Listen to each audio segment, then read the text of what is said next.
All right, everybody, welcome to the world's greatest Bronze Age comic book podcast, Flea Market Fantasy. I'm your co-host, Mike L., and as always, I'm joined by... Michael Dell of the LCS Hockey Radio Show. That's right, and guess what? It's another holiday-themed episode, and because of that, we are joined by a special guest once again. Why don't you tell everybody who returned for the second week in a row? Yeah, 2 in a row. It's our buddy Bob Myers. Bob. Hello, everybody. How are you? Bob was on last week with Alf, and he had so much fun that he wanted to come back again this week when we discussed something much worse than Alf. Yes, bad decisions all around. I was in that post-Alf glow. And yes. Never make a decision after discussing Alf, because you always just go with anything. But just so everyone knows, though, technically this week is 80% your fault. Why is it 80% 20% my fault. The 22 pages of Sandman are my fault. Oh, okay, yeah. 80 pages are your fault. Because I said we could just read Sandman, but you wanted to read the whole book. So yes, Michael, tell the kids the book you chose, Michael.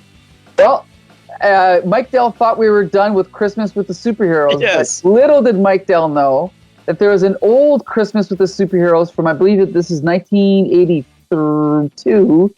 And this is... The actual series is the Best of DC number 22, but this particular issue is titled Christmas with the Superheroes. Yeah, I was very angry when I found this out because in the previous years, Michael, this means this is our 3rd year of Flea Market Fantasy. That's right, yep. So the previous 2 years, you've always picked a Christmas with the Superheroes book, and there were only 2 of them. So I thought, oh, finally, we don't have to worry about it. But now, you dug this. I'd like to say something about this right now. This is the Best of DC issue 22. It took them 22 issues to think, we're all out of stuff. Let's throw out Christmas with the superheroes. Yes. That's an indictment of DC if I've ever heard one. Yeah, because when you're listening to us discuss this book, keep in mind this is the best of DC. This is the best of DC. It is the best of anything, in my opinion. What got left on the cutting room floor for this gem? Now, we should also point out that technically at least 2 of these stories we reviewed last year. Yeah, so we're not going to... Thankfully, hopefully, Bob, you got that warning I gave you. Yes, I did not read them. Okay. Good on you. Yeah, because Bob was going to read them all. You did flip through them, I'm sure, right? Just to get the gist. I looked through them briefly and I thought, yeah, I'm not going to read these. That's how that played out. Bob was intrigued by that, the man who killed Santa Claus. Remember that? Justice League one? Yeah, but I guess you did. The title sounded very good, but I'm going to assume the story was not. Awesome. Here's what I have a question, though, Mike. I'm just looking at this cover here. I'm sure you'll describe it here in a second, but in the top left corner, we see it's 95 cents. Number 22, March. Yeah, but you know how those dates work, right? No. The date is always when the store is supposed to pull it from the shelf. So a March book. Oh, March, yeah, it comes out in like December. That's how it works. I didn't realize that. I didn't know that either. Yep. I had no idea. I learned something today. That would be the only valuable information in this whole podcast. Well, in this book, I think they should have put 95 cents, number 22, immediately. Just whoa, you got him. March, good Lord. All right, Michael, well, describe this cover for everybody. Wait. I thought, where's all your research? I'm not doing any fucking research. Hour is supposed to be your research. Anyway. This is bullshit, this whole thing. I hope good you did. Lord. I didn't go into the history of the Seal Men. Oh, come on. I hope you at least did research on the Sandman. Because if not, then I'll have to. All right, fine. I'll take it. I'll take over that section, I guess. I'll do it all this week. But anyway, so the cover is... Now, keep in mind, this is the Best of DC Blue Ribbon Digest. This was not a full-size comic book. It was a, like Archie. A small digest-sized comic. So okay. Like a TV guide kind of deal. Yeah, exactly. So we got the classic, I don't know what font you call this, but Christmas with the Superheroes, 95 cents, number 22 March, as discussed earlier. And this cover's by Rich Buckler and Dick Giordano. And we got Superman and Batman holding a Christmas wreath. And inside the wreath is the Teen Titans. Actually, the Teen Titans plus Green Arrow and Black Canary. So we got Kid Flash, Aqualad, Robin, Wonder Girl. Also, Captain Marvel Jr. is in there. So I didn't know Captain Marvel Jr. was a thing. I had no idea. Oh, I was going to bring that up when we got there. I'd never heard of this character before. In fact, and I have thoughts.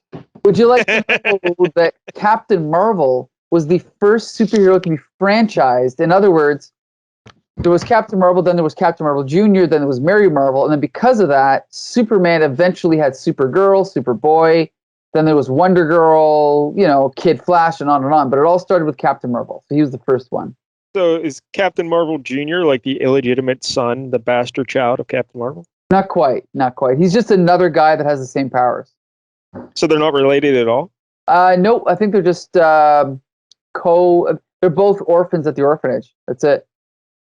They were both orphans at the same time? Captain Marvel was an orphan too? Yeah, Billy Batson was an orphan, and Freddie Freeman was an orphan. Freddie Freeman, the first baseman of the Atlanta Braves. Right? That's exactly. So time out. They're both. We don't need to get into this. I don't know why I'm even asking. They're both at the orphanage. Are they both at the same orphanage? Yes. And how did they get their powers? Or was that related? Were they both struck by the same lightning bolt or something? Well, Billy Batson got his powers from the wizard Shazam, and eventually, I'm not sure how Captain Marvel Jr. got his powers. But the funny thing is all the people in the Marvel family, when they want to turn into the superhero, they always say Shazam, right? Mm-hmm. But for some bizarre reason, Captain Marvel Jr. says Captain Marvel. Yeah, which is really very inconspicuous. Very, very. So even in the old 70s cartoon, it would always be Captain Marvel and Mary Marvel, and they're getting ready to turn into superheroes, and they'd be like, Shazam! Captain Marvel. And they'd always be Captain Marvel Jr. over at the side, and those two would be in unison, and he would be off to the side saying his thing. It was hilarious. I had no idea he existed, and I kind of wish I still had no idea he existed. Whoa! Another Yes. We'll talk about him later. We'll get there. But this cover, Mike, it's Rich Buckler and Dick Giordano. That's as good as it gets in comic book art. But I think they could have spiced it up a little bit with the background, just all white background. I guess so. Yellow floor they're standing on. I don't know. We didn't mention the text at the bottom. Yeah, read the text there at the bottom, Mike. 7 sparkling Christmas stories of the world's greatest heroes, featuring the Justice League and the Teen Titans. Yes. Bob, were they sparkling? Sparkling is not the mood I got, but I kind of disagree with jazzing up the background, because what this cover is supposed to tell you is we put almost no effort into this book, and we want you to know it from the start. Yeah, I suppose so. All right, so we open up the book here. It says Best of DC, and like you mentioned, it's a TV guide kind of situation. So the interior looks a little different. We get a little table of contents and that other nonsense. And all right, the first story is the Teen Titans thing, and we read this before. This was last year. Yeah, and I recall this was awful. I recall it being awesome, but as you skip through the pages, Bob, you can see how great this art is. You got to at least admit the art's cool. Honestly, I kind of like the art. I'm not going to lie about that. I'm not reading any of the text, but I can enjoy the art. Yeah, it's a distinctive style of art. Yeah. Mileage may vary on how much. A lot of dark in this art, which I like. I like a lot of dark blacks and silhouettes and such. Right. So we skip ahead to page, what is this, 20? It finishes on 22, and then on 23, we get, I guess this is like a Christmas card with the Teen Titans. This is actually separate from the story. It's just them standing there with the characters from the story, I guess. I don't think this was in the original book. Maybe I'm wrong. Yeah, I thought it was in the book, right? Oh, maybe it was, yeah. But then we get to page 26, and now we have a Batman story. Mike Dell's favorite character, right? This could be the dumbest story I've ever read. And it's up there. A big feature is you could replace Batman with Guy walking by, and it would be the exact same story. True. Can't argue with that. It is so bad. So who wrote this, Micah? Let's shame them publicly. Denny O'Neil, who is famous for, revamping Batman with Neil Adams and also revamping Green Lantern, Green Arrow, and blah, blah, blah. I personally have never been a fan of Denny O'Neil. And this story is, evidence why. Danny O'Neill wrote this over 8 minutes while he was trying to get out the door for Christmas. He's like, I'm just going to put something down. I'm leaving. It is such a heartwarming Christmas tale, which we will all find out. Yes. But the art is by Novick, who I'm not familiar with, but inked by Dick Giordano. The art's fine. I love anything Dick Giordano does. So. Yep. So basically, sorry. Explain this. Well, explain this, Michael. Defend this. So we see this couple walking along, and then Batman standing there. Couple and a kid. Yeah, a couple and a kid. And so the couple and the kid knock on the door of this house, and they want to come in because their car broke down.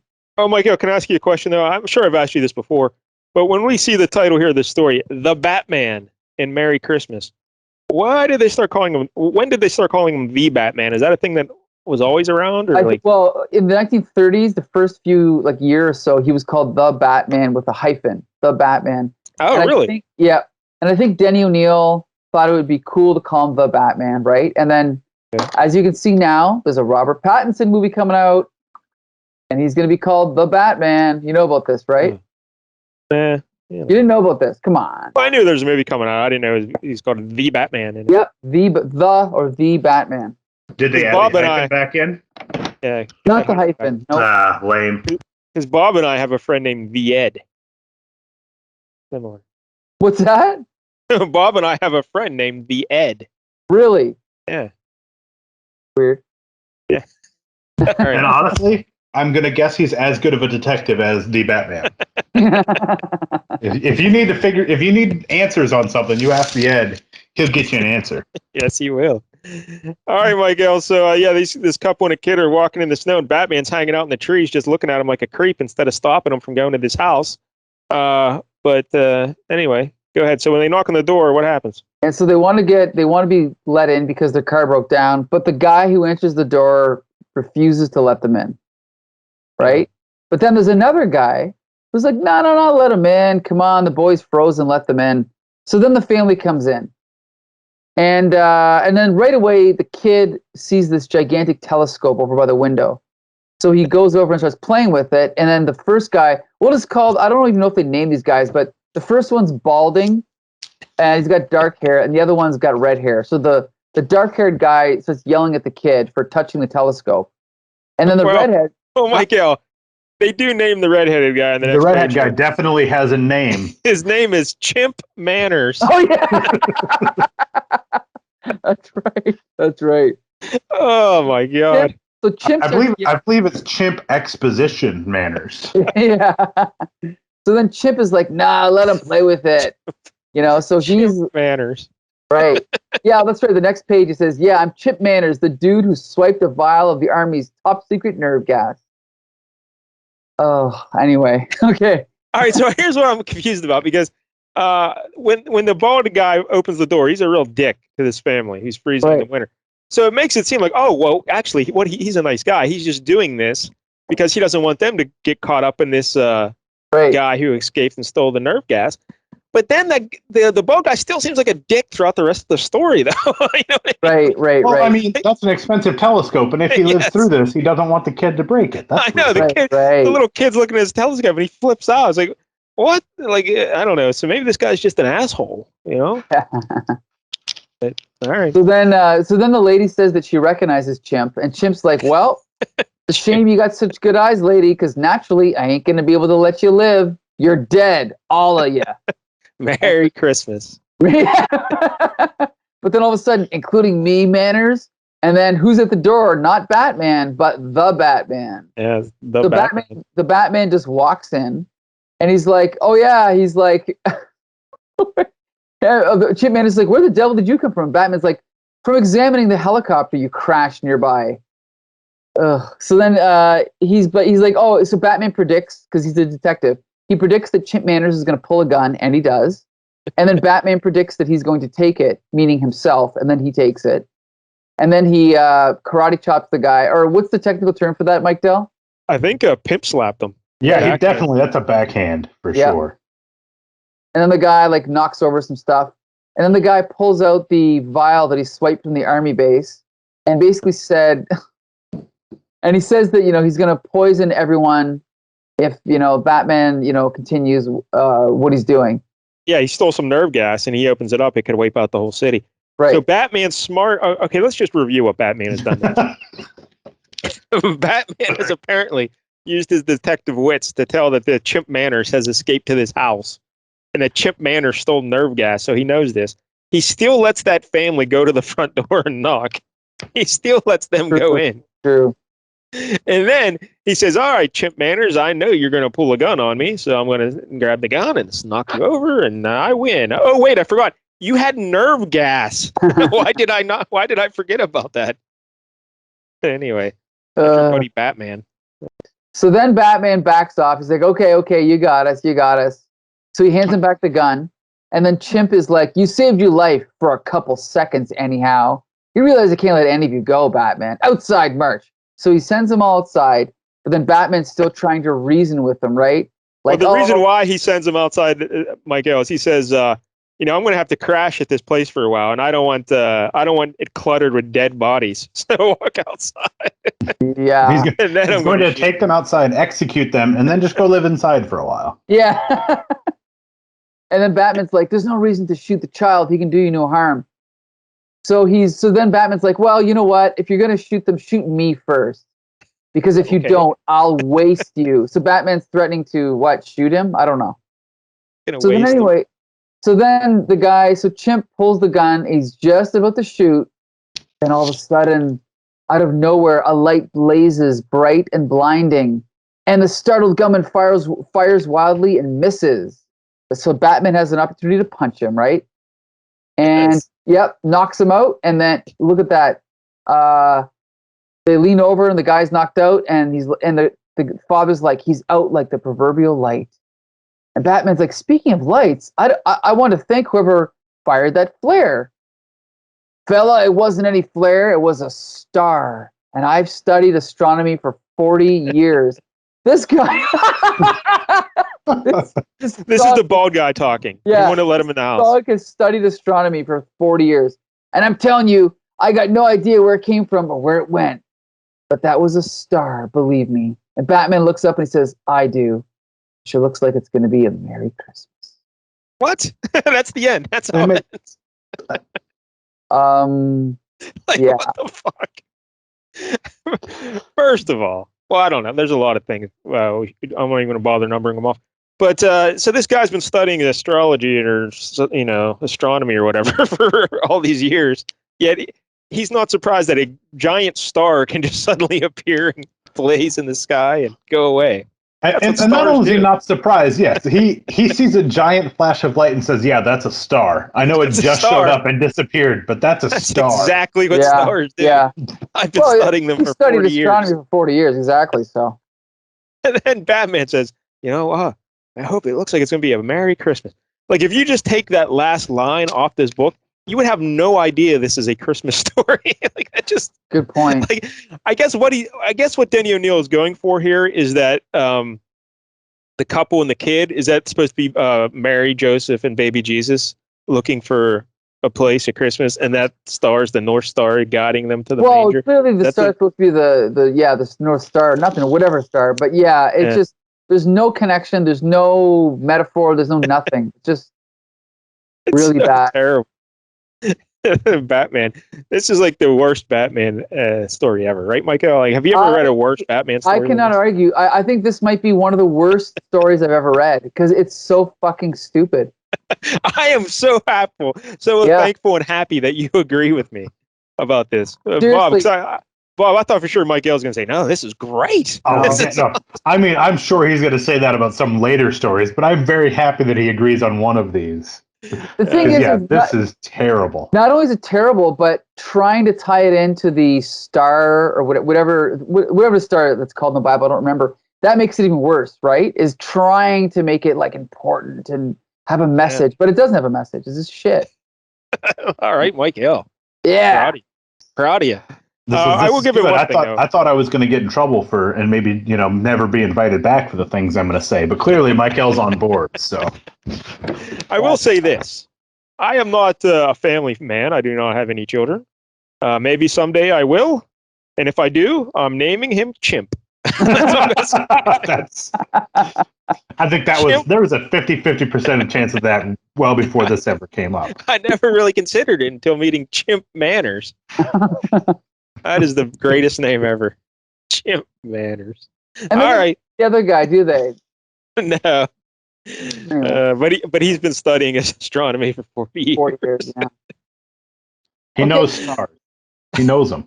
He knows his stars. Okay, all right. This one's going to be a long episode. Okay, Captain Marvel Jr. And Freddie Freeman's Xmas. Yep. So we've established that Freddie Freeman, when he's not playing first base for the Atlanta Braves, is also a Captain Marvel Jr. Yes. Now, one of the things we like to do on Flea Market Fantasy is describe the costumes of these characters, which we haven't done so far, because everyone knows Batman, right? But it's the old gray Batman with the blue cape, which I think is his best look. I was just going to say that is the best looking Batman. Yeah.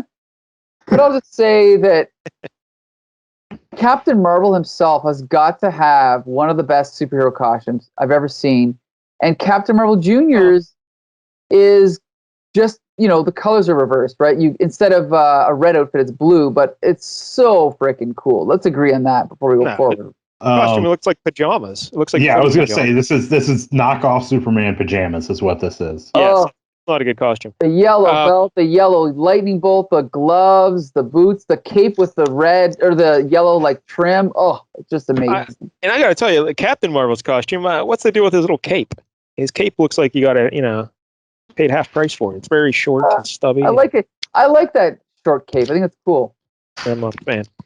All right, so anyway, Captain Marvel Jr., he's flying around. Hey, look at me. I'm Captain Marvel Jr. And everyone knows, well, he's so awesome, Captain Marvel Jr. He's the best. But he goes back to his little attic apartment where he's a cripple, Michael. Yes. A cripple. Yes, not only an orphan, a crippled orphan. Yes. He walks around with a wooden crutch. Right. Like Tiny Tim. Right. And he's up in this little attic apartment, so everyone thinks Captain Marvel's got it good. No. He's eating a can of beans on Christmas Eve. Yeah, in the orphanage. But he's got his own room in the attic of the orphanage, so that's something. Yeah, that's true. Also, look, on the table there, he's got his candle is stuck in a wine bottle. So he's also a boozer. This guy. Can of beans and some red wine. He's living the high life. It's Freddie Freeman. But Michael, just when he starts to feel sorry for himself, there's a knock at his door. It's Mrs. Potteringham. Potteringham.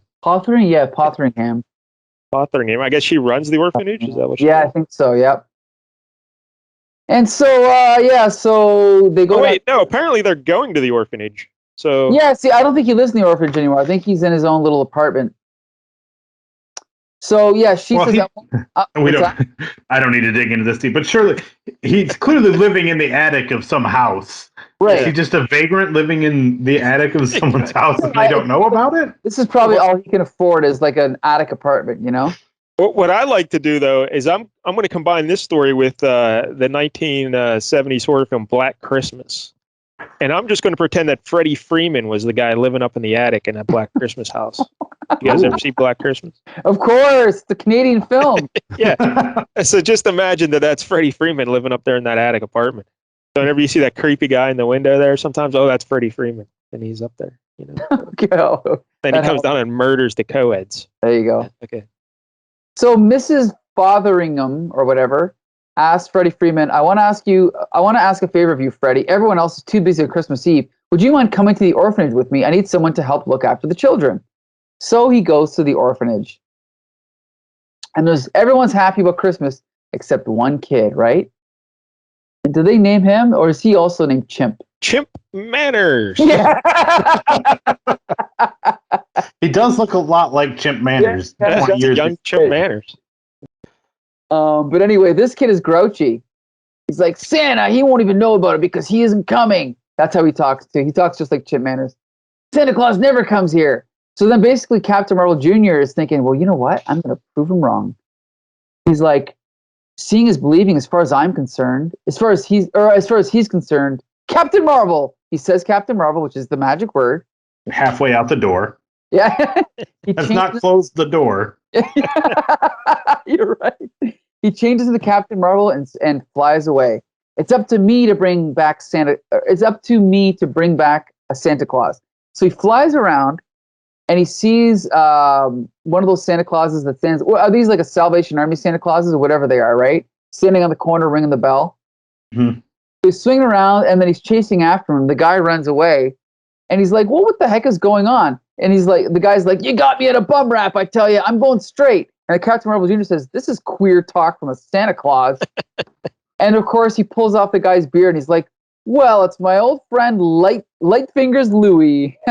So this is obviously a guy that Captain Marvel Jr. has ran into before. He's a crook. And the guy is so freaked out by being caught that he passes out, right? Yep. And then Captain Marvel, Captain Marvel Jr., while standing right in front of him, says the magic word, Captain Marvel, and then changes back into Freddie Freeman. And then when Lightning, what's his name again? Light Fingers Louie. When he wakes up, he doesn't realize that now, this is a different person, of course.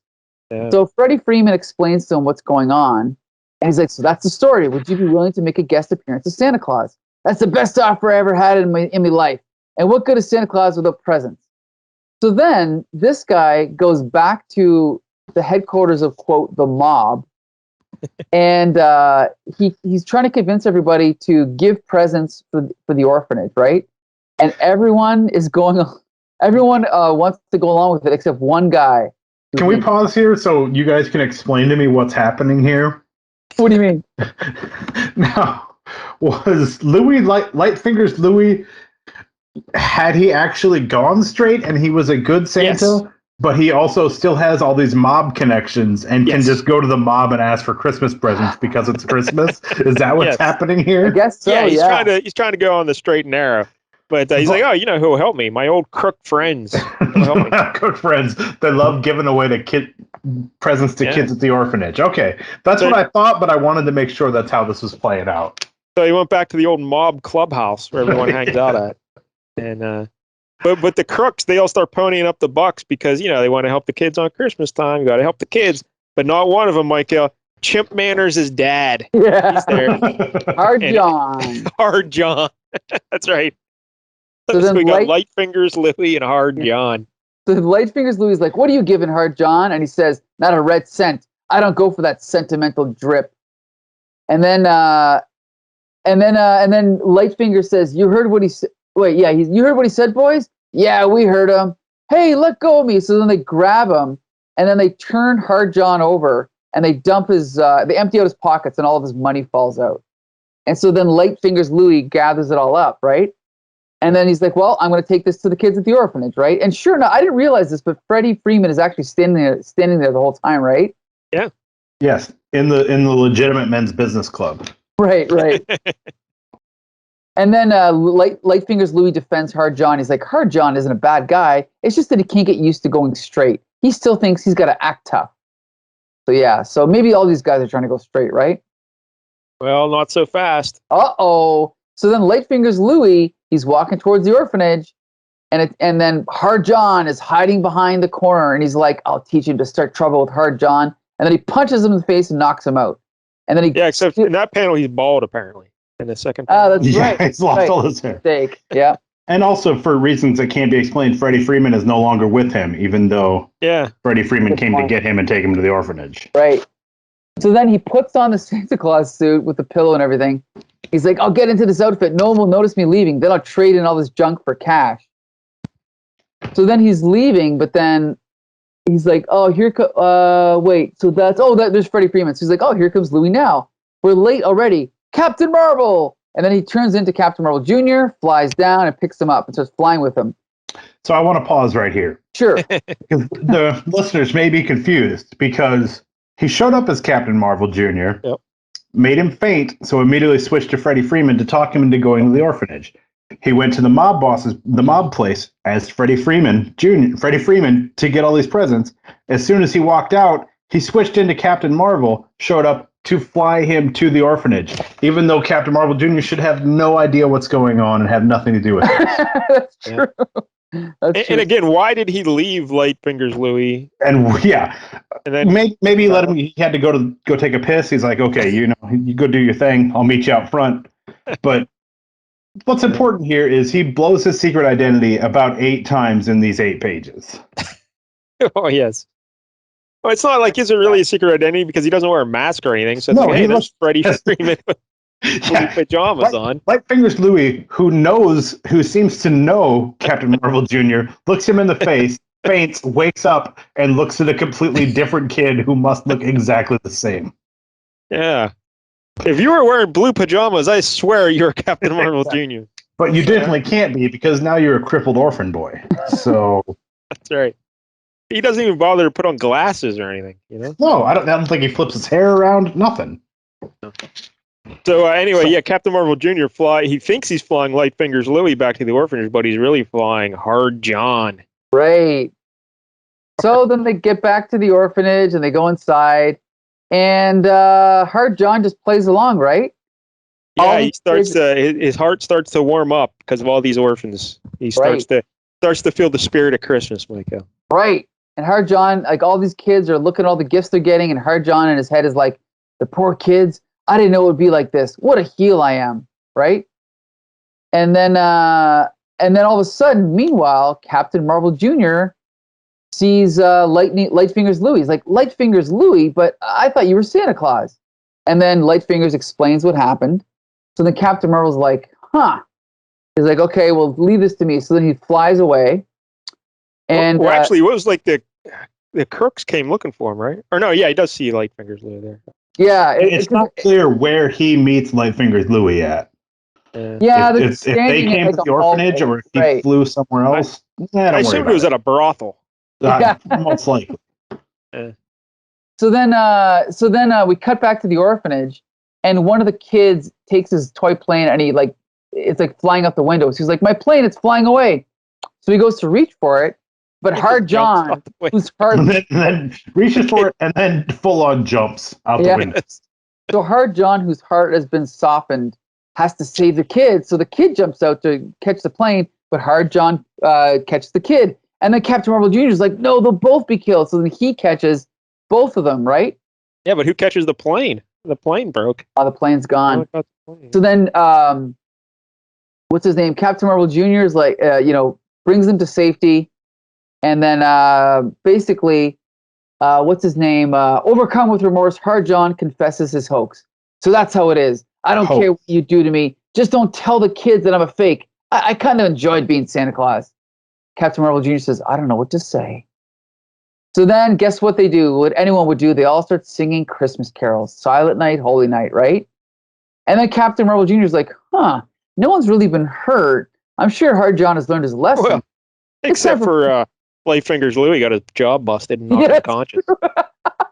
That'd be funny if they cut over to a shot of his jaw wired shut.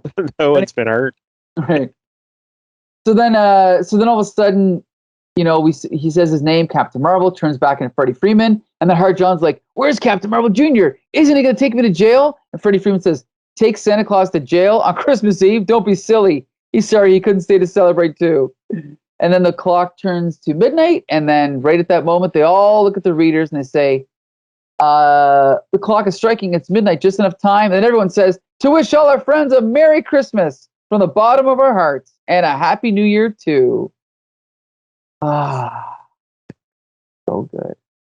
Bob, what do you think? Captain Marvel Jr., big fan? This was very, very bad. I mean, I think I've made my point about him constantly changing back and forth between characters, literally in front of people at this Christmas party. Like, Mike, when was that story first published? It had to be like the 40s or something. I was going to say, this is a heartwarming story if you're a kid in the 40s. I was thinking the exact same thing when I read it. I think that for a story made for kids in the 1940s, this is awesome. Yes.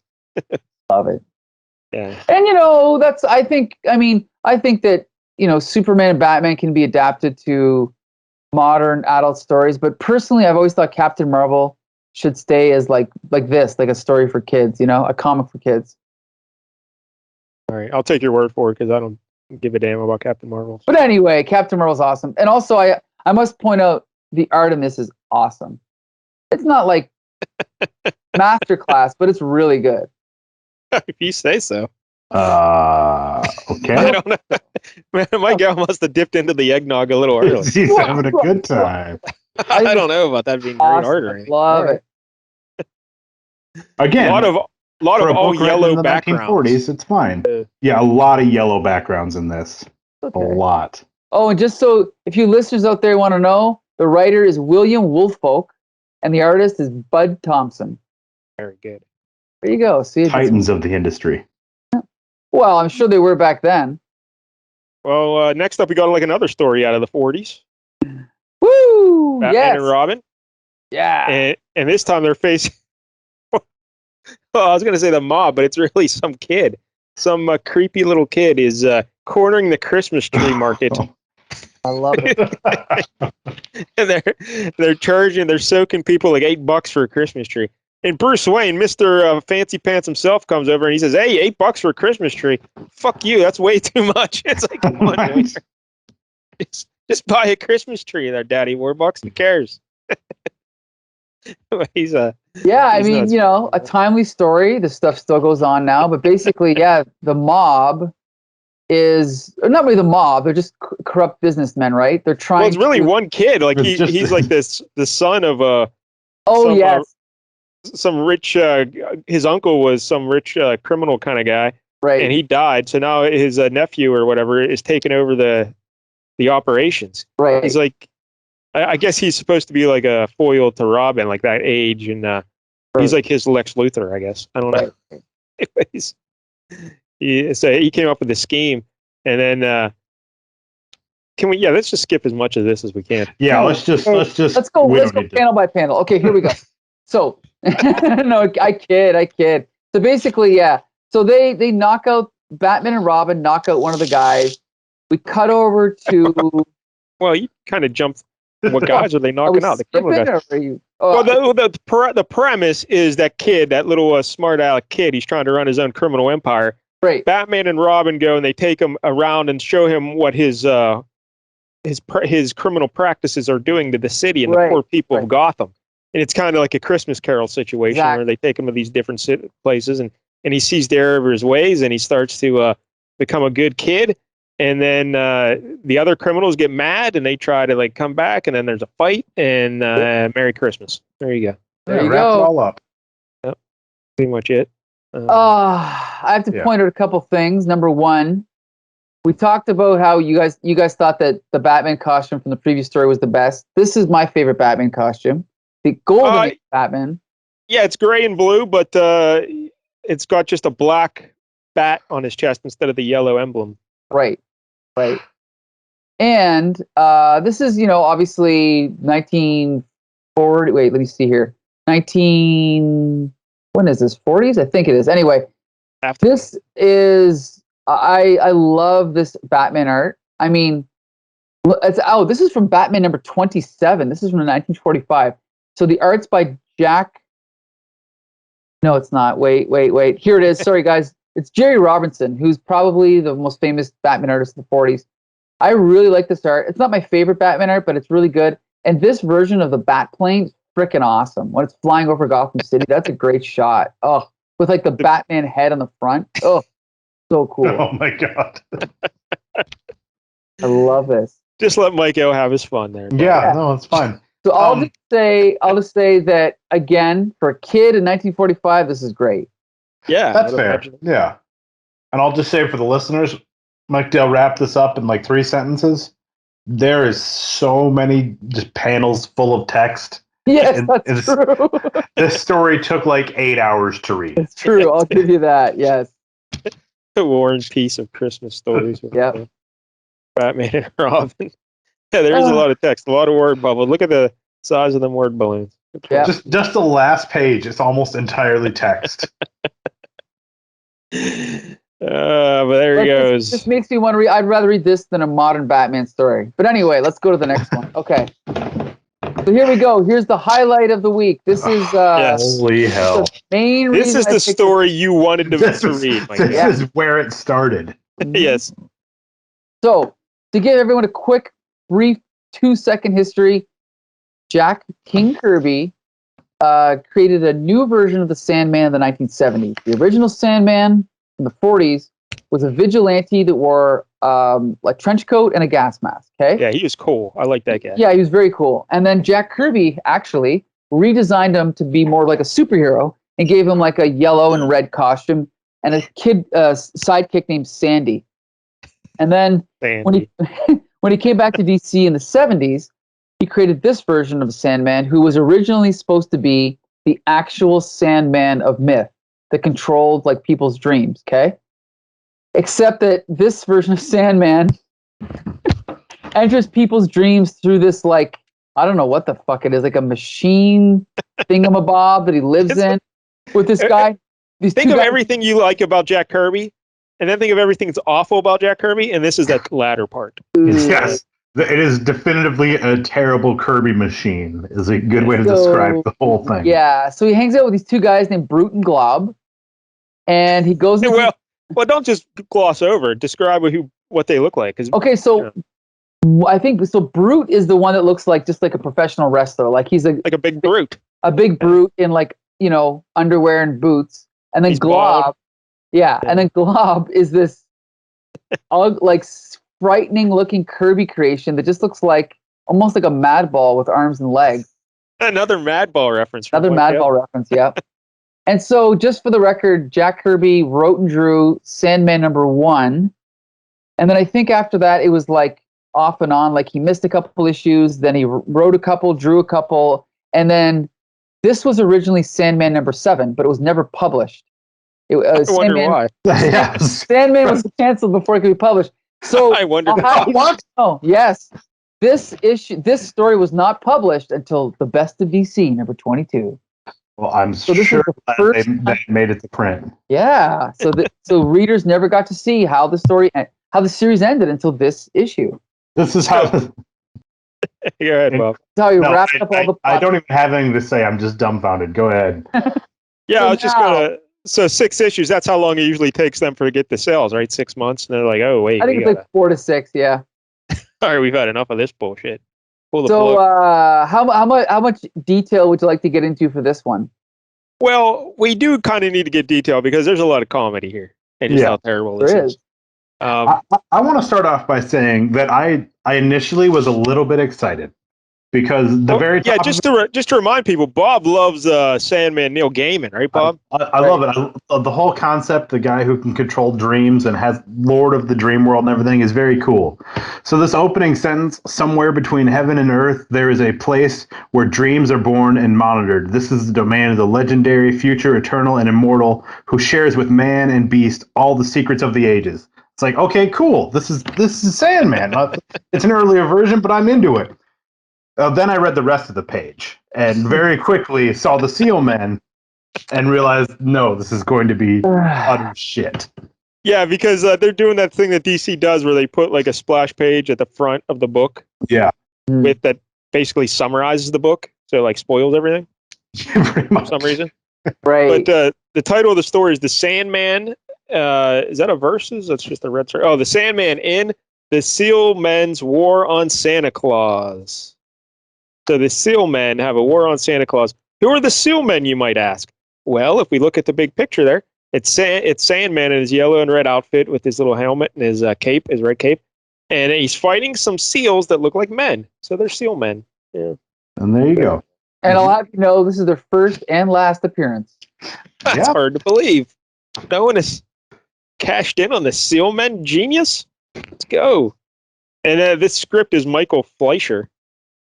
And the art is Jack Kirby and Mike Royer, the inks. So yeah, I was excited about this concept and then utterly deflated very quickly. This is just awful. But Mike Dell's right. There's a lot of solid comedy in this terrible story. But it's just again, this is like the epitome of terrible Kirby. Yeah, everything that makes him awful is found in this story. So, all right, here we go, Michael. So after we get past that splash page where we see Sandman just cracking a seal in the face, to the left. Take that, Greenpeace. Smack. Right in the face. All right, so we start out, Michael, the farm, it's the day before Christmas, and the farm where young Jed has been living since the death of his grandpa is buried beneath a blanket of blizzard-driven snow. Who's Jed? That's his sidekick, Sandman's little sidekick? Yeah, I guess so. But apparently Jed lives in a family where his mom is like horrible, and because she loves his brother. Explain the beginning here, because this is pretty good. Well, he's reading, and there's a snowstorm going on, and then the older brother wants to go. Where does he want to go? He wants to go collect for the Christmas fund contribution from that old miser, Titus Gotrox. Oh, right. And the names in this book are awesome. Yep. And then the mother's like, I absolutely forbid it, Bruce. If someone has to go out in this awful weather, we'll let Jed go. Yeah, like what? And then Jed looks up from his book like, what? I didn't do anything. Why am I have to go? Right. Jed, who is clearly this was, I don't know, when was this written, Michael? Mid-70s, I think. Okay, well then He-Man ripped him off, because that's a Prince Adam haircut for sure. He does look like him, yeah. So yeah, the mom is like, is Jed like an adopted son, or why does she hate Jed so much, Michael? I don't know, because I've only read maybe one issue of Sandman, so I don't know. Yeah, I mean, I have to assume that's not actually his mom. That this is a award of some type or something. Because yeah, she hates him very much. Yeah, she has black hair. The other kid has black hair, and he has red hair, or like blondish red hair. So it's like, all right, yeah. So instead of the other, even though the other kid wants to go out in the blizzard to collect for the Christmas fund, he's like, no, you stay here because I love you. I hate Jed. Jed, you get out there in that blizzard. So he has to shovel his way out of the house. That's how much. And as we said, this is not peak Kirby, but that shot of him scooping the snow up, and then the next shot of him, like how he's made that little pathway, that's pretty freaking cool. I like that. Yeah, I like those two panels together. Yeah, they're cool. So then, anyway, look, he's still shoveling. Do you think he has to shovel the whole way? The whole way to town. Yep. And then we cut to what's his name? Titus Grotrox. Grotrox or Gotrox? Gotrox. So wasn't that like the cheap knockoff of the Transformers, Michael? The Gotrox. Yeah, that's right. So he's sitting. So Gotrox is sitting there, and then his servant or whatever is like. That's his nephew. Oh, his nephew. There's a child headed this way, Uncle Titus. And so he's like, okay, well, let him in. So then the kid comes in. Keep in mind, when we say nephew, this Gotrox guy, he's like 80 years old. Yeah. So his nephew's in his mid-40s. And he's got a pencil-thin mustache, and he's smoking a dart, and his hair greased back. So yeah, that's the kind of guy. Looks pretty cool. Yeah. So then the kid comes in, and he's asking Titus for a contribution to the Christmas fund. And Titus is like, why do you suppose I want to do that? And then he's like, well, it helps kids, who are needy. And then he's talking. He's like, it spreads holiday cheer just like Santa Claus. And so Titus is like, you don't actually believe in Santa Claus, do you, boy? And the kid's like, of course I do, sir. Doesn't everybody? And then the nephew's like, ha ha ha, in the background. And then basically Titus offers. He's like, if you can prove to me by midnight tonight that there is a Santa Claus, I'll give you $1 million. The kid's like, wow, $1 million? You really mean it? Of course I mean it. So then the kid walks out, and then then Titus is like, you know what? Even if he doesn't prove there's a Santa Claus, I'll probably give him something anyway, And Titus seems like a good guy. Yeah, he's not a bad guy. I mean, it's messed up that he's playing with this kid. Like, yeah, you go prove Santa Claus is real, I'll give you $1 million, kid. Nah, haha. But he's still nicer. I guess I'll give him a few bucks. He's nicer than I expected, though, hearing old miser Titus. Yeah, exactly. Gotrox. Yeah. So, anyway. But the nephew, Michael, he's not happy about this. He's burning his dirt there, and he's like, hey, my uncle's giving away these millions of dollars. I can't have that, because when he kicks the bucket, and, that could be any second now, I'm going to be inheriting this money. I don't want him giving $1 million to these punk kids. Right. So So he tells his uncle, "Hey, Uncle Gotrox, I'm gonna go for a walk in this blizzard. I'll be right back." And right. he ducks out so he can follow Jed in his search for Santa Claus. I'm gonna go make sure this kid doesn't find Santa Claus. That's what he says when he's walking out the door. He's like, he seemed pretty confident. I don't know. Maybe he does know where Santa Claus is. I better follow him. What? So then this is almost like a Superman thing. So now this kid has a whistle, whereas Jimmy Olsen has the signal watch, right? So he blows the whistle, and this is how he contacts Sandman. Yes. So he blows the whistle. He knows blowing this whistle is going to bring Sandman. Yes. And then when Sandman shows up, this kid is so surprised he drops the whistle. And he's like, "What? Sandman? Oh, Where'd you come from?" I guess I blew that whistle. Yeah, and he's like, "How did you get here so fast?"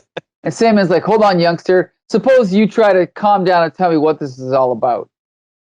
So then the kid explains, and then Sandman says what anyone would say to a little kid. He says, "Just grab hold of my waist." That's right. Yes. Joe Biden says that all the time when he sees kids. So, Sandman, who seems to have no problem with the kid who blew the emergency whistle because he needs to find Santa Claus. Yeah, he's like, "Well, that sounds like an emergency to me." It's a very reasonable request. They're gonna grab onto my waist and we'll go fly away. He's like, "I'm ready, Sandman." So then he's like, "Okay, we're gonna go straight for Santa's workshop in the North Polar region of the Dream Stream." So then they fly. Yeah, so they go to that secret base of the Dream Stream or wherever, like we mentioned earlier. And his buddies Brute and Glob, is that his? Yeah, Glob. Yeah. But Sandman keeps them in glass cages. Right. He wants them to be preserved. What is that about, Michael? Do you have any knowledge of that? I don't know. I don't really know. I just think it's insanity. That's all I know. Yeah, they're like not even like roomy with a lot of room to walk around. They're like little what's the word I'm looking for? Little jars, I guess. They're like display cases, basically. Yes. And then they're like, when he lets them out, they're like, "Oh, thank God, we're out again. Oh my goodness, this is great. Thanks, Sandman. You're our best friend, keeping us in glass containers while you're gone." So then, and yeah, look, even Glob is like, he's like, "Oh, goody." So then they're let out of their glass containers, and then Glob is like, "We like being out on our own, don't we, Brute? Hee hee." And Brute says, "If you ask me, you and me ought to be in charge up here all the time, Glob." And Sandman says, "Don't let a little delegated authority go to your head, Brute." Because as soon as I get back, it's right into the glass cages for you. Exactly. Oh man. And then they just like grab onto this, like it's almost like a, I don't know, like a gymnastic bar, and they just leap into these tubes. The ejector tube. Yeah, it takes them into like the Dream Stream. It's so weird. So then we see them flying through the Dream Stream, and see, this is cool. Then Sandman's like, "We'll head for the Fantasy Forest, the home of the Nightmare Wizard. We'll need his help if we're going to make the long." That's cool.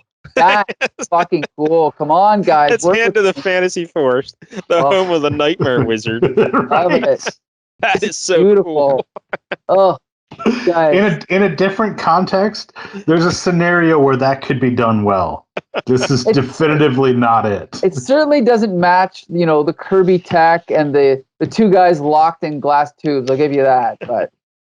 But anyway. But here, boy, grab me around the waist. I want to pause. There's no scenario where you can call something the Fantasy Forest or even the Nightmare Wizard and make it cool. The idea could be cool. The names could never be cool. Yeah, thank you for clearing that up, because I was very confused when you said that. No, the Fantasy Forest could never be cool. I'm going to use that in something.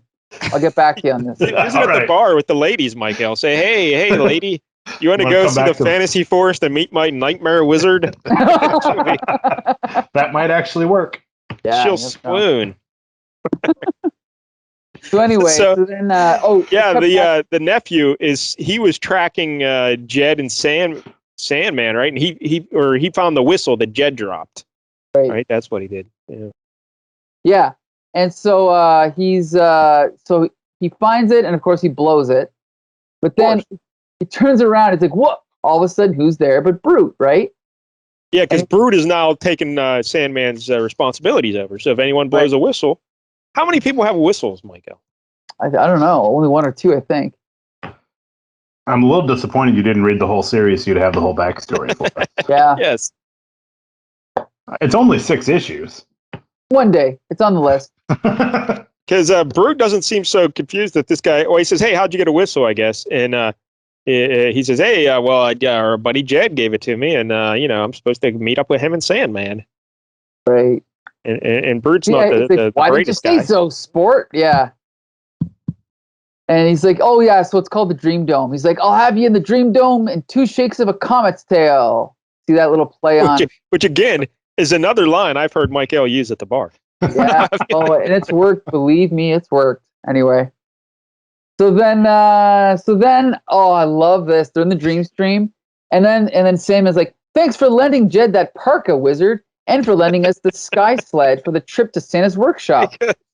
And if you're a dark wizard in a fantasy forest, the one thing you have to do is have extra child-sized parkas available.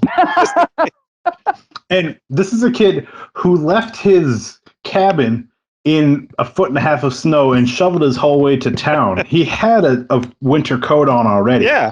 Why they felt the need to be like, you know what, this kid also needs a parka, and we need to write that into the story. Yeah, no one would have questioned. Like, if you're reading this and he just has the same coat on, no one's, hey, you know what? Yeah, it's the same green coat. It's just now it has a hood. Why doesn't this kid have a parka? I'm going to quit reading. So then, no way. We're only on page 58. Anyway, so then the wizard's like, don't mention it, Sandman. I'll you and Jed a favor from the time you rescued me from those invading aliens. And then there's a little asterisk, and at the bottom it says, Sandman number 4, editor. Yeah, no chance in hell we're going to go back and read that. Oh. We should. Maybe that's next week. So then anyway. Come on, the Nightmare Wizard deals with aliens? I think you want to know what happens there. Maybe if it's Alf. That'd be cool. It could be. Maybe it's a crossover event. So then we catch up with the Dream Dome, and we see what's his name? The nephew is with Brute, and then all of a sudden he's like looking around. He's like, "What is this place?" And he's like, "It's the Dream Dome, knucklehead." And then he picks him up and he throws him into one of the tubes. He's like, "What are you doing?" He's like, "Hey, you wanted to catch up with the Sandman? Here you go."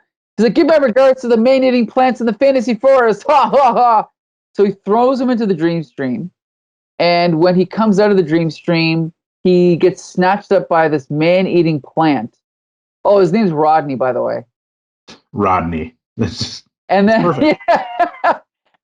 the wizard sees him, and he's like, Samantha, let that man down this instant. So I guess the plant's name is Samantha. Oh, this is awesome. So then he's like, who are you? What are you doing in my domain? Don't you know that eating humans can give my delicate plants indigestion? So then he convinces them he's a friend of the Sandman. He's like, oh, you're a friend of the Sandman? Oh, okay. Well, here, I've got another kayak for you, whatever it is. Convinces is a strong word. Both times he said the name Sandman to Brute and this guy, and the guy's like, oh, you're a friend of Sandman? Cool, let me help you out. Yeah, you're right. So then we cut over to Sandman and what's the kid's name again?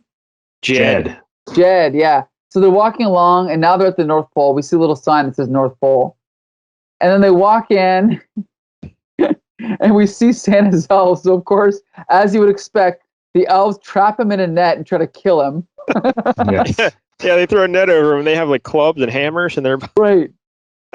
And then they're like, and then Sandman's like, I thought you... Jed is like, I thought you said the elves were, ouch, friendly. And Sandman says, I can't understand it. There's got to be some logical explanation for this. So then it turns out, this is Mrs. Claus, right? Yeah. She's like, these aren't seal men. My word, don't you even recognize the Sandman when you see him? We're sorry, Mrs. Claus. So then they attacked Sandman because they thought they were seal men, which we're going to find more about in a minute. Yeah, because they look exactly like seals. Exactly. Very easy to be confused. Yeah. So I guess, did they explain the seal men here? So I guess Santa Claus has been kidnapped, right? Yeah, they explains the seal men kidnapped him, but yeah. Right. But what I thought the seal men have always been friendly, Sandman says. I'll let you explain it all. I don't want to take your job here, Mike. No, go ahead. You can explain it. You can go ahead. Well, then Miss Claus says, well, they have always been friendly until now. I can't explain it. Santa remembered them with gifts every single Christmas. And then basically they go to find Santa. There's more exposition, but who cares? Yeah. So then they run off. You don't think the seal men are so mad because they heard about Alf molesting that seal on the cover of issue 49? Oh boy, that's right. Yikes. Yeah. So then they go to the seal men, Mike. And the seal men, they all have like little construction helmets on, and they carry like spears. Yes. Don't fuck with the seal men. Yeah, it was weird because they kept talking about the seal men, even though they were on the splash page. I still didn't know what I was in for. I kind of just ignored that splash page. So when I saw them, I was like, "Wait a minute, they're just seal men." I thought they'd be like that's exactly right. I thought they'd be like Navy SEALs or something, Anyway, they're seal men. They're seals with 2 legs, walking upright. Yeah. So then we have a fist fight between seal men and then Sandman and Jed, right? Yeah, and the seal men won. Yeah, the seal men. Well, I mean, in fairness, they set up a clever trap. They set up a snowman and put Santa's clothes on them. That is true. That's or true. whoever, so they could ambush someone. Sandman fell for it. What a sap! And they knocked them out. And they get thrown into jail with Santa Claus, right? So then they're trying to. Who now has his clothes again? So I guess the seal man had two pairs of Santa's clothes. One for the snowman, one for Santa. That's right. So then they're trying to figure out how to break out of this dungeon.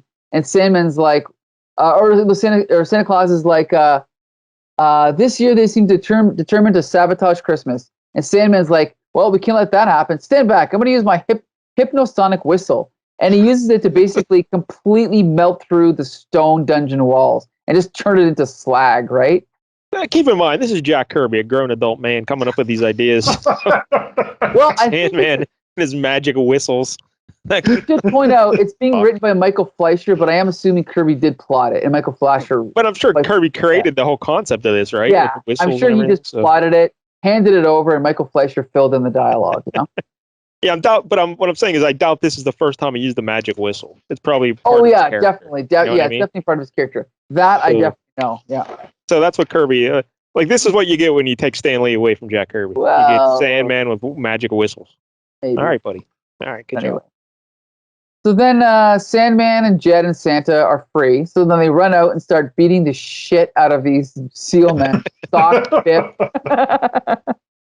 And I love this. Because now they're getting smart. And Sandman's like, you may be getting old, Santa, but you sure don't fight like you're old. And Santa says, me, old? Don't be ridiculous. I'm only 1,600 years old, barely out of my beardless youth. Sock.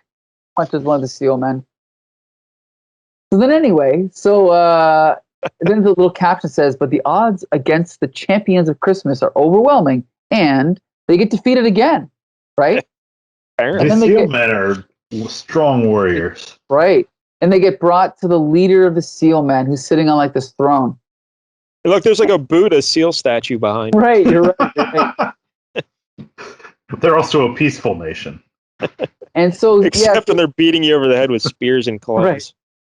So then Sandman's like, what's wrong with you people anyway? Why are you so determined to sabotage Christmas?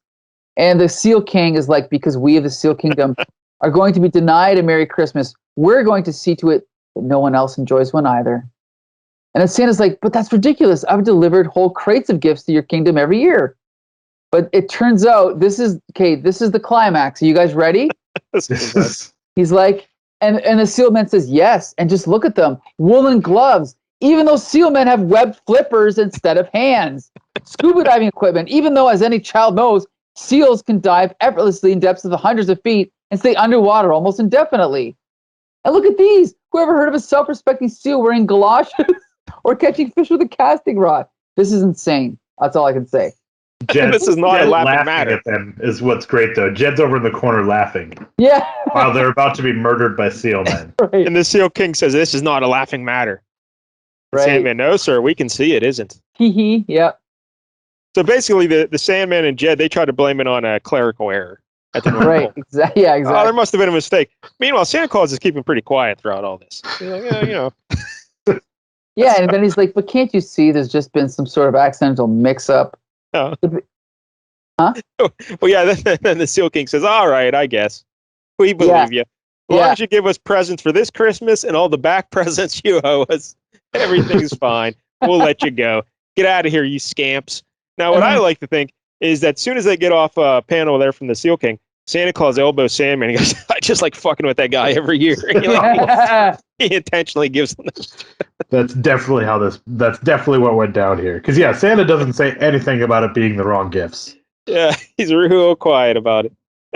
I love that shot of them running away at the end, just booking it. You see that on page 15? Yeah, Santa Claus is faster than all of them. Right. So then, you thought the story was over, kids? Oh, no. No. There's way more. There's a few more pages here. So then they make their way back to the North Pole, and Mrs. Claus is tied up. Yes. And so then they ungag her, and they're like, well, who did this? And it could have been the Seal Man. Nope, sure enough, it was Rodney, the nephew. Rodney, the nephew. So he's got a gun pulled on all of them. And he's like, I'm going to inherit that $1 million, not you. And so then it's funny because then he insults Santa Claus. He's like, I don't intend to come up $1 million short just because you managed to show up with a funny fat man in a red suit. And Santa Claus is like, fat. I love that. And so then Sandman is thinking in his head, my sand cartridges, they're our only chance. So he reaches into his glove, pulls out a sand cartridge, throws it at Rodney, and basically knocks him out, right? Puts him to sleep. Puts him to sleep, yep. So then we cut back to, go ahead. Why was the sand cartridge the only option? He didn't have another magical whistle to try? That's right. Blow magic whistle, Sandman. Nope. So then we cut back to Titus, and he's like, well, it's almost midnight.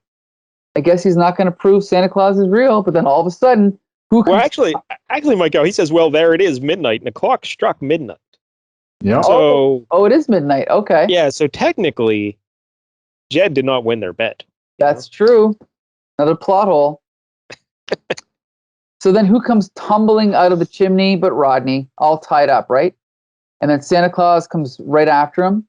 And he's like, what's this I hear about you not believing me anymore, eh? About 60 years ago when you were a little boy, you believed in Santa Claus more than just about anyone. So he guilts Titus, right?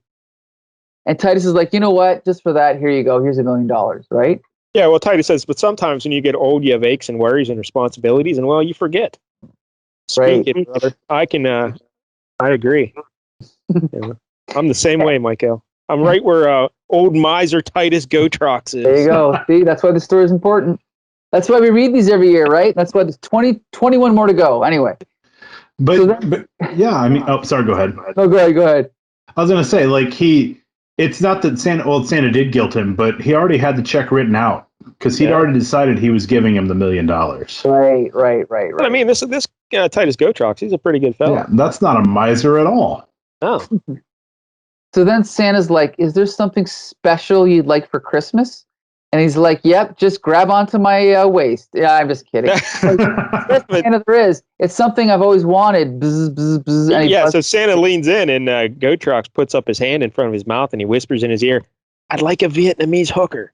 and then that's exactly what Santa Claus gives him. Merry Christmas. So then it cuts to them flying in Santa's sleigh.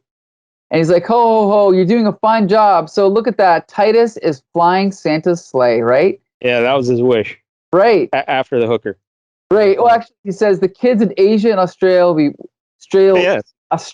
will be popping out of bed almost any time now. And we don't want to be late. When you swing through Asia, you can pick up that hooker. Yeah. And then once again, as they're flying over the houses, they're like, Merry Christmas, everybody. And then, of course, we have to have a wrap-up of that subplot from the beginning.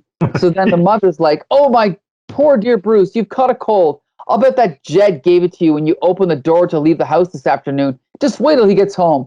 Achoo. So, yeah. Everybody has a great Christmas except for Jed. He's going to get a whipping when he gets home. Yep. Yep. Bob, thoughts on Santa and the Seal Men? I think my thoughts have been pretty well stated. This is another just awful story. This is just Bob. But where do you come down on Jack Kirby, Bob? How do you feel about Jack Kirby? I think we're pretty similar. Jack Kirby, when he's working with Stan Lee, can be pretty good.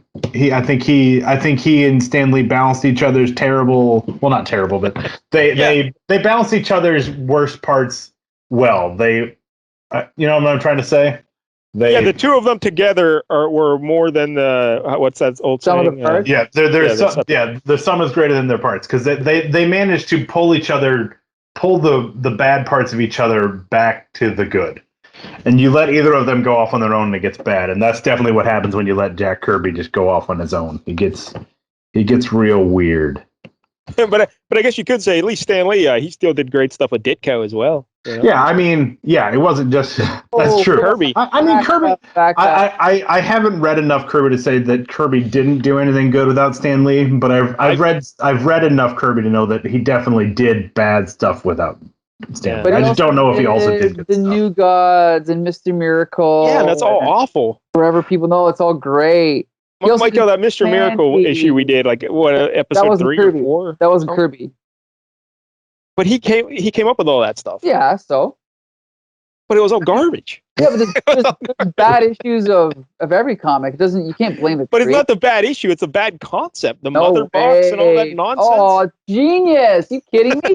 Why is it still going? It's still going today. All those DC movies you love, it's still used in the plot for the DC. Well, Michael, just keep in mind. Think how dumb the average person is. Half the people are dumber than that. That's why it's still going on. Yeah, the thing is the mother box must be good when it was a main plot point in that wonderful Justice League movie. Actually, that movie was shit. But which, in fairness, I never saw, but I'm sure it's garbage. But here's the thing, though. After Stan Lee, Jack Kirby came up with Mr. Miracle, the New Gods, the Forever People, Sandman, Commandy. I love how Michael throws Sandman in there. Like that should be a list of accomplishments. Hold on. He had a solid 6 issue. Wait. Eternals, right? Which again was just Marvel's version of the New Gods. Okay, but wait. Just plagiarized themselves. You guys name one thing Stan Lee came up with after he worked with Jack Kirby and Steve Ditko. Well, yeah, you threw in Ditko there. Yeah, what else did he do? Let's see. I don't know. Crickets. Probably not. Yeah. No, I'm not arguing it. See? Well, in fairness, Stan Lee pretty much quit creating once Ditko left. He went over to Hollywood and was working in now. I mean, so it wasn't like he was still producing stuff. But if you find that coincidental, maybe it's because he wasn't actually creating anything. Isn't that possible? But he was creating with Ditko, though. Did he though, or did Ditko and Kirby create everything? Oh, so you're saying Stan Lee had nothing to do with anything? I think that he certainly massaged everything and made it palatable for the public, but I really don't think he created anything. Because if he did, he would have kept doing it after Kirby and Ditko left, but he didn't. Oh, that's a bold statement. All right. I think there's an argument to be made that Stan Lee is smart enough to know when to stop, then, to not let his legacy be tarnished. Not create a Sandman, or a New Gods, or a Mother Box. But he did create Nightcat, which, if it fits into the timeline, we will be reviewing very I don't know what Nightcat is. Nightcat? Oh, yeah, the Nightcat, folks. Anyway. All right, anyway. So we still got one more story to go, I think. What? No, that's not the end? No, we're on 69. All right, let's fly through holy this hell. one. We got 2 more to go, but thankfully we're skipping one of them, so. Yeah, let's fly through this pretty good. This is a Robin story written by Bob Rozakis. Rozakis? Is that a B or an R? Rozakis, I think. Rozakis? Yeah. And José Delbo and Vince. Yeah, one of my favorite artists. Yeah, the art here is good. It's strong art. Comic book art here. But basically, Robin, he's got a girlfriend, Michael. She's pretty foxy. What's her name? Lori? I think so, yeah. Now, is she ever anybody in DC? I've never heard of her before, nope. He's a tomcat, that Robin. He gets around. Yeah. So they're, I don't know, collecting things or stuff for Christmas. And then Robin, is this Dick Grayson? Is this who this is? Oh, this is the only Robin. Yep, Dick Grayson. So he gets punched in the face by somebody, and they steal his sled of toys or whatever. I don't know what the fuck's going on. So I like the Robin. He shows up in his underpants because he disappears as Dick Grayson. He shows up as Robin in his underpants, and the one guy's like, "Hey, aren't you cold?" He's like, because that's the first thing I thought of when I saw him jumping in the blizzard because it's snowing out and everything. I'm like, hey, he's got to be freezing. So I like that they actually mentioned that. And Robin's like, like it too. That was cool. Yep. I was like, it's all right. I got thermal underpants on. Don't worry about it. Yeah, but your legs are still totally exposed. Yeah. He's running around. But Robin, he figures out that they stole the sled so they can go to some fundraiser where there's a bunch of sleds. and they can steal more money. And then he shows up and he beats everybody up and kicks someone in the face. And then that's it. The end. Merry Christmas. And then all singing Jingle Bells. Yeah, well, he wants to get back to Gotham. I guess he's not in Gotham at the point. I don't know where he's at. I guess, maybe another stupid city. Yeah, I think he's in college. I'm not sure. Another fictional awesome city. He's at Hudson U. Yes, they do definitely. They mentioned the college about 8 times. Yeah. Okay. So he's in Hudson City at Hudson U. And he can't get back New to York or Canada. Who knows? He's like, I better call Bruce and wish him a Merry Christmas. But that Bruce shows up with Aunt Harriet and Alfred. The hell? And even though they're on vacation, supposedly to celebrate Christmas, Bruce Wayne still makes Alfred dress like a butler. What an asshole. Oh, by the way, I got to point out something. You guys are obviously familiar with Aunt Harriet, right? From the TV show. I really don't know the comic book. I'll have you know, this is Aunt Harriet's last appearance. Oh. Yeah. Well, what is Star turn for here in this last appearance? She shows up in 2 panels and doesn't say anything. Then she plays the piano. Is that her playing the piano? Yeah, it is. Yeah, it has to be. And then they just left her up at Hudson U? Yeah, I guess so. Anyway, so there you go. That's the Robin story. I do like the art in that, though. I do. I really like the art. José Delbo, yeah. The story is it's inconsequential, but I didn't mind it. It just wasn't good. It's probably the best story of the lot, though, when you think about it. Well, I mean that's damning with the faintest of praise. I mean, really, like, that is the best story, I think. I mean, yes, but yes, and then you're right. The final story in the book is The Man Who Murdered Santa Claus, and we did that last year.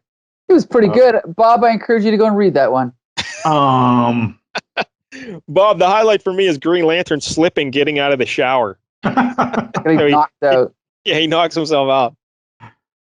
That's what I like the best. See, but anyway, there it is, Michael. Christmas. Yeah. Oh, then the back cover, we get a Christmas card here from Jack Kirby, I guess. Holiday greetings from Superman, Batman and Robin, Wonder Girl, Kid Flash, Green Lantern, Arrow, Aqualad, Black Canary, Sandman, and Captain Marvel Jr. Exclusive and never before published Jack Kirby story. Woohoo! Yeah, this art is not Kirby though. I don't know who. Oh yeah. Yeah. Yeah. I just meant like it was Kirby. I just saw the Kirby name there. Yeah. I thought he was addressing it, but now it's just exclusive and never before published Jack Kirby story. See, the thing is when a story is set in Christmas, it automatically makes it better. I'm sure you guys agree with me on that, right? No, I do not agree with that. I think I would say about 97% of the time it makes it worse. What? Yeah. I don't know about you, Bob, but whenever I'm watching TV shows and there's a Christmas episode, I skip right through that. I do not even watch it. No, almost always, yeah. Yeah, because they're all terrible. Say what? I love stories. I mean, not to say I don't watch those Hallmark movies or anything. I think those are crap, but I do like stories set during Christmas. You know, like for example, Bob, have you read Merry Christmas, Daredevil? Yes. Oh yeah, you a big fan? Yeah, I mean it's fine. I mean, Right. I mentioned to my girlfriend that I was coming on this show, and she said, "Well, are there good Christmas comics? Could you read those?" I'm like, "Well, Daredevil did a Christmas comic several times. Like some of those aren't bad, but no, Mike L just keeps picking these awful DC Christmas stories." Hey. Well, Mike, I think you also picked Merry Christmas. Didn't we do that one? Yes, we did. I think a year. There you go. So you've done the good one, and so the good one. I'm sure Alf probably had a good one. Alf did. I'm sure Alf did. But there it is. I don't know anything else to say about this, Mike. This whole collection of Christmas. I think of the 3 Christmas with the superhero books we did, this is probably the worst, and that's saying something. It's probably the worst. I'll give you that. But I still like on its own. We still have some great Teen Titans art. You know, we've got some great Captain Marvel Jr. art. The Batman story is I'll agree that could be the worst Batman story I've ever read. It's just so pointless. Yep. And the rest are okay. So we read like 5 stories, 2 of which were Batman. Well, so we read a Batman and Robin, and a Robin story. Yeah. Right. This was a lot of really bad Batman.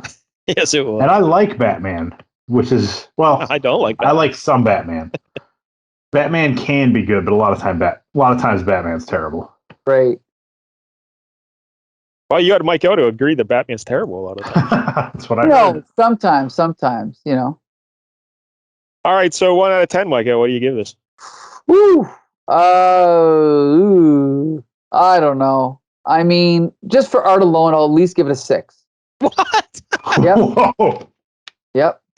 So, Michael, you're saying this is certified fresh by Rotten Tomatoes? Absolutely. All right.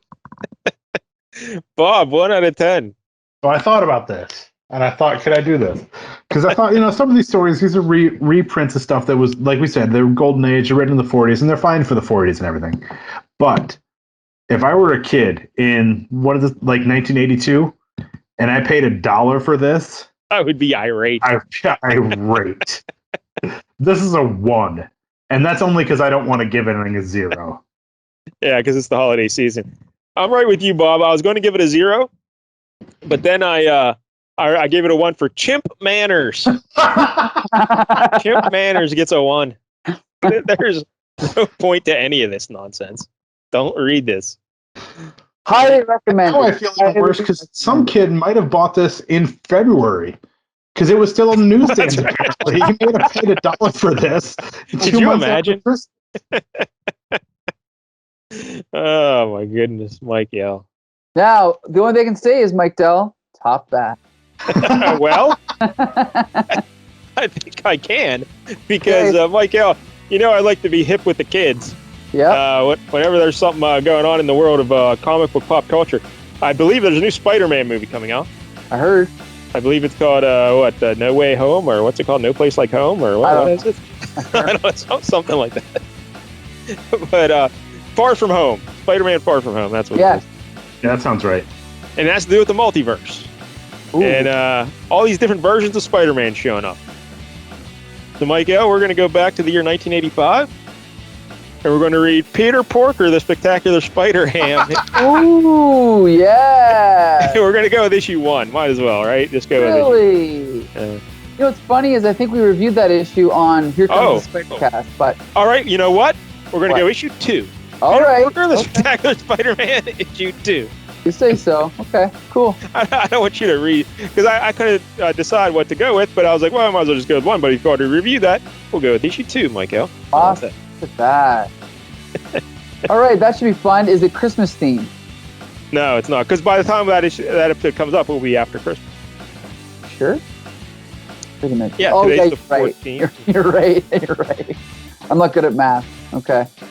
And we'll do it on the Thursday. Oh, okay. We'll record on a Thursday. Yep. Okay, awesome. Well, we want to thank Bob Pork-Carrot-Myers for joining us again. Thank you, Bob. Absolutely. Usually I have to just suffer this misery on my own, so thank you for sharing it with me. Yeah, no, I mean, honestly, this was terrible, but it was quite entertaining.